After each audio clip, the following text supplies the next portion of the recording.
belajar melakukan firman. Refleksi pagi 1501. Apa sindiran Amsal bagi mereka yang semula hidup benar tetapi kemudian mengingkarinya? Mari dengarkan Amsal 19 ayat 27. Hai anakku, jangan lagi mendengarkan didikan, kalau engkau menyimpang juga dari perkataan-perkataan yang memberi pengetahuan. Saudara-saudara, kalau seseorang sudah tahu apa yang benar, tetapi memilih untuk tidak melakukannya, maka lebih baik bila ia tidak usah tahu kebenaran saja.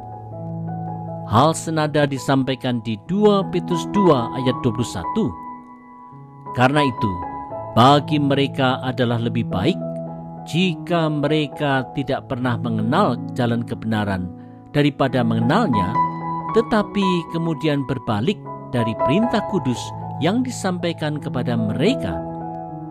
Sindiran ini patut menjadi peringatan bagi umat percaya untuk selalu setia. Saudara-saudara, di Matius 7 ayat 21, Tuhan Yesus mengingatkan bahwa bila seseorang mendengarkan perkataan kebenaran tetapi tidak melakukannya, maka orang itu adalah orang yang bodoh yang mendirikan rumahnya di atas pasir. Kehidupan imannya sebenarnya tidak kokoh dan semu saja. Dalam kehidupan, ada saja orang yang banyak tahu firman Tuhan, bahkan menjadi pakar, tetapi pengetahuannya itu tidak kemudian menjadikannya lebih takut Tuhan. Kehidupannya justru malahan mengabaikan kebenaran. Firman itu ada di kepala, tetapi tidak di hati. Firman itu diingat, tetapi tidak diterapkan. Oleh sebab itu, marilah kita teguhkan hati untuk tidak hanya belajar firman, tetapi juga belajar melakukannya. Inilah hal yang dikenan Tuhan. Mari lakukan firman.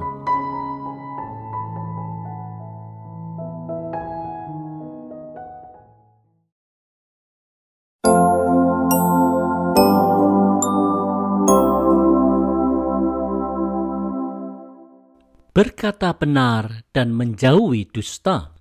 Refleksi pagi 1502. Apa yang digemari oleh orang yang berhati jahat?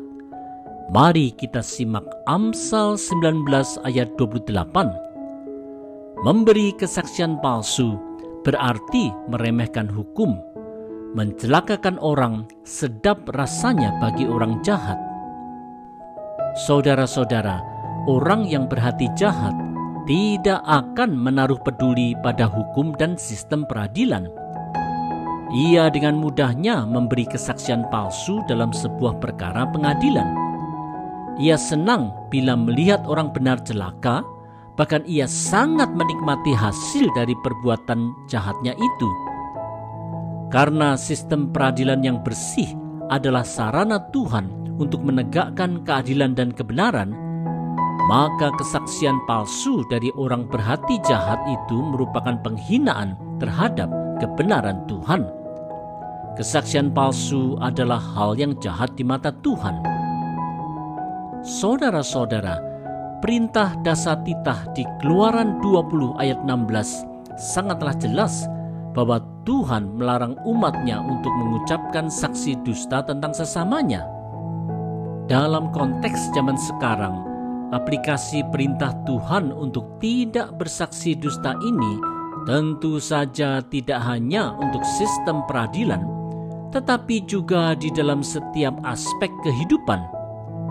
Seorang percaya haruslah berani menyampaikan kebenaran, baik dalam perbuatan, perkataan, maupun tulisan. Masalahnya, karena takut rugi, hilang gengsi, atau tidak dapat rejeki, kita bisa saja kemudian berlaku tidak benar dengan menjadi saksi dusta. Ini tentu hal yang mendukakan hati Tuhan. Oleh sebab itu, marilah kita saling mendorong dan saling mendukung untuk berani berlaku benar dan menjauhi dusta. Mari belajar bersama.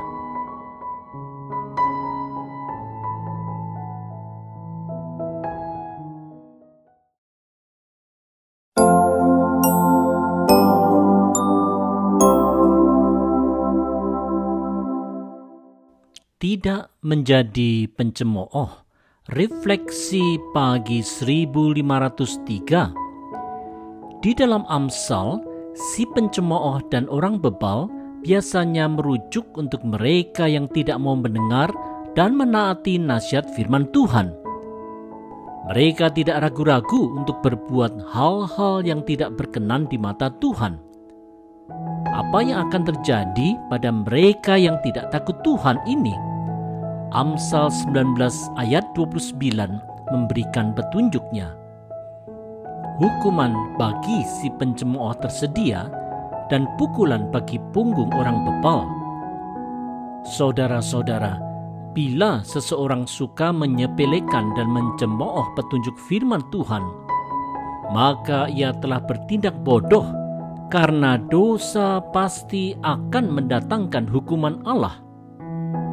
Karena Tuhan Allah Maha Tahu, maka tidak akan ada sedikit pun dosa yang dapat disembunyikan dari penghakiman Tuhan. Saudara-saudara, di Mazmur 139, Raja Daud menuliskan sebuah doa yang mengungkapkan bagaimana sebenarnya manusia di hadapan Allah yang Maha Tahu.